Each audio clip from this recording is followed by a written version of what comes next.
We've all been in situations where we feel strongly about something, so strongly that we're ready to fight for it. It feels good to stand up for what you believe in, doesn't it?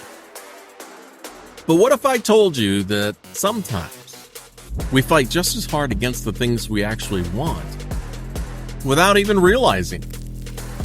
It's like being in a tug of war where you're unknowingly pulling on the wrong side of the rope. I mean, think about it like this. It's like watching Ross from Friends yelling, "We were on a break!" We were on a break! While sabotaging his own relationship at every turn. Here's the kicker. This isn't just a rare fluke.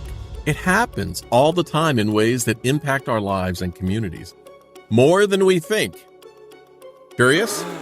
I'm going to show you how this happened.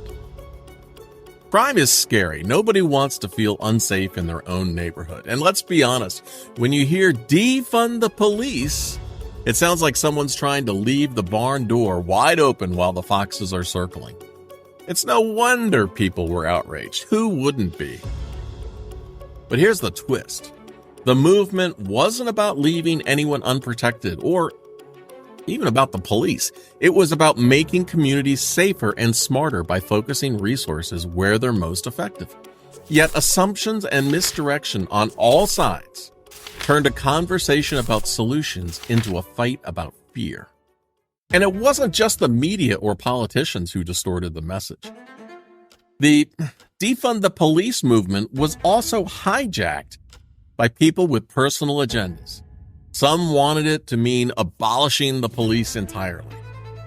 Others pushed to cut back on police funding without addressing the systemic changes the movement originally stood for. These diverging interpretations created confusion and made the movement an easy target for critics. But at the heart of the movement, it was never about abandoning law enforcement. It was about reimagining how public safety in general could work better for everyone. This isn't just a story about policing, it's a story about how human emotion, conflict, and how assumptions can lead us astray. You know, it's kind of like mistaking the shadow of a tree for a lurking predator. Our instincts often mislead us, and fear can obscure the truth. One of my life mottos is there's no sense wasting a perfectly good mistake.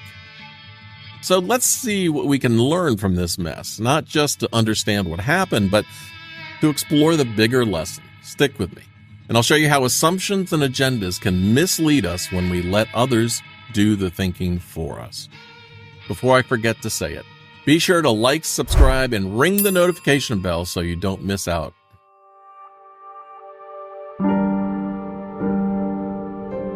Police unions, for starters, saw this as a direct threat to their funding and influence.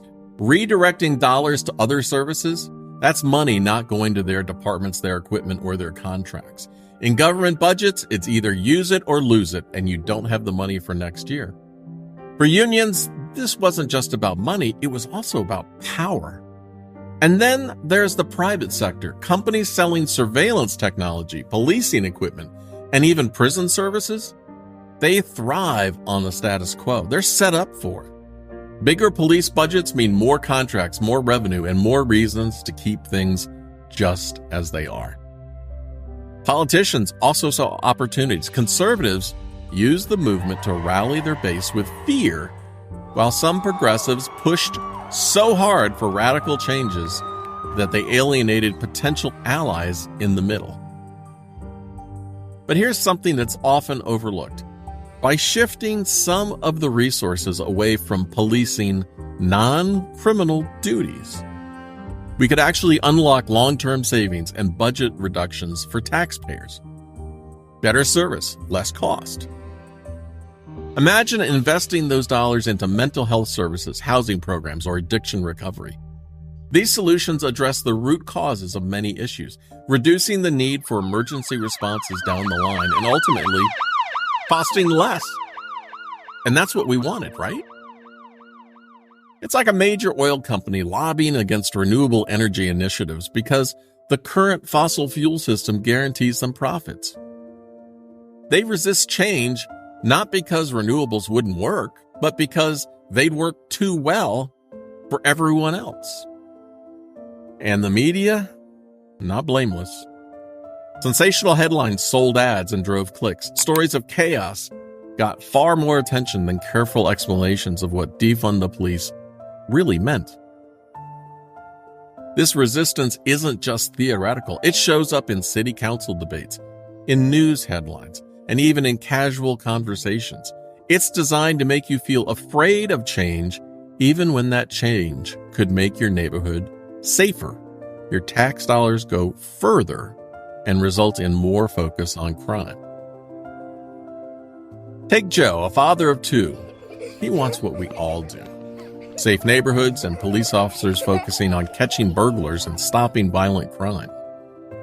Karen's son, who struggles with schizophrenia, needed compassionate help during a breakdown, but instead he was met with handcuffs and a ride in a police car and hours of waiting in an emergency room with a police officer acting as a babysitter till he could get help. These situations highlight a broken system, one that frustrates everyone involved. They just want a system that actually works, and in the end, who lost out? People like Joe, Karen's son. The neighbors who just want a safer, smarter system. The winners? The ones with the money and power. It's frustrating, isn't it? But understanding this dynamic is the first step towards changing it.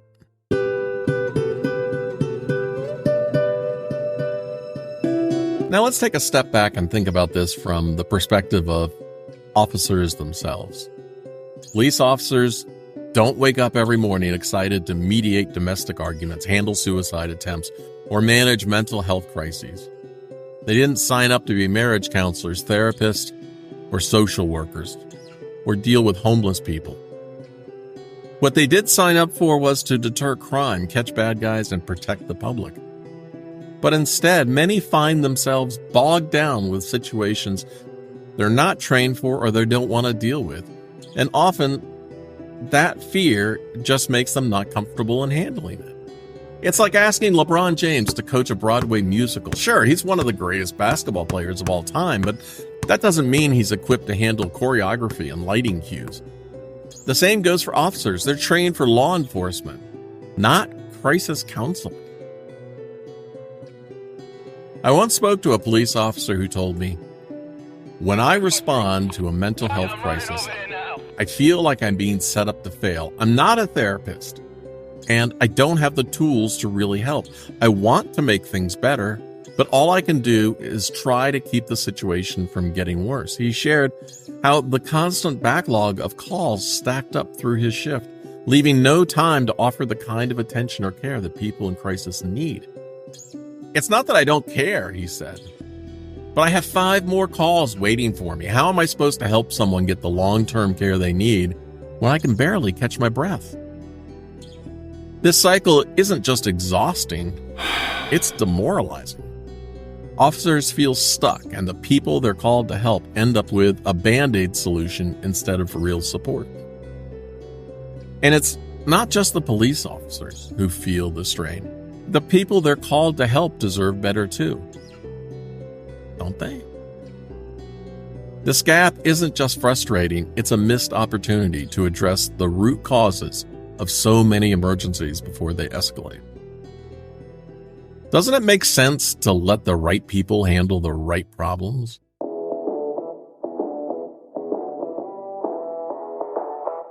Take Eugene, Oregon's Cahoots program. Good program, stupid name. This initiative has been around since 1989 and offers a glimpse of what smarter public safety could look like. Cahoots stands for Crisis Assistance Helping Out on the Streets, and it's run by a local community health organization and not the police department. But things are changing. Here's how it works. Each team includes a medic and a crisis worker trained in mental health intervention. They handle a range of situations that don't require police intervention, such as mental health crises, homelessness, substance abuse issues, and even minor medical emergencies. When someone calls 911, dispatchers decide whether a crisis team or traditional police response is more appropriate. Think of the crisis teams like Mr. Rogers with a toolbox. They show up, they bring calm to the chaos, and they help fix what's broken without making things worse. Before this program, police officers in Eugene were often the ones responding to mental health crises. With no specialized training or resources, they were left with few options. Many times, they had to handcuff individuals, even if they weren't violent or a threat, just to transport them to the emergency room or for mental health care. For someone already in distress, being restrained like a criminal only adds to the trauma. Does it make any sense? And for the officers, it was a frustrating, time-consuming process that took them away from their primary role, addressing crime. Now, the crisis teams step in to handle these situations with care and expertise. They're trained for it. Instead of handcuffs, they bring empathy and solutions tailored to the individual's needs. They diffuse tensions, provide immediate assistance, and connect people with long-term support systems.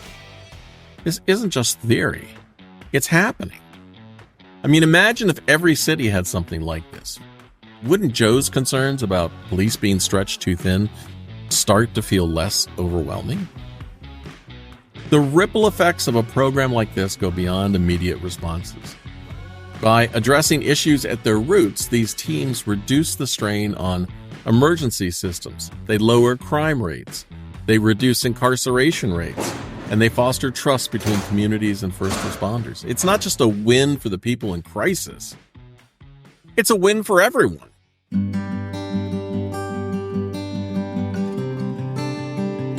You remember that tug of war I talked about at the start? Well, it's time to stop pulling against what we truly want and start pulling together for real solutions. The light bulb aha lesson here isn't just about this one movement. It's about how fear, assumptions, and competing agendas can lead us astray. When we allow ourselves to be guided by sound bites and headlines, we risk losing sight of the bigger picture. But when we pause to ask the hard questions, who benefits, who loses, and what's the real goal? Well, that's when we uncover the truth and can make better decisions. So, next time you hear about a new movement or policy like wanting to privatize Social Security, ask yourself, what's really being proposed here? Who's shaping the narrative? And how can I be part of the solution instead of just being swept up in the division? If this conversation resonated with you, be sure to stick around and be part of our family here. Subscribe and join me for our next deep dive. Together we can learn, grow, and make smarter choices. And as always, stay curious, stay kind, and remember, if you do good things happen. Let's drop the rope and take a step forward. Until next time, see ya.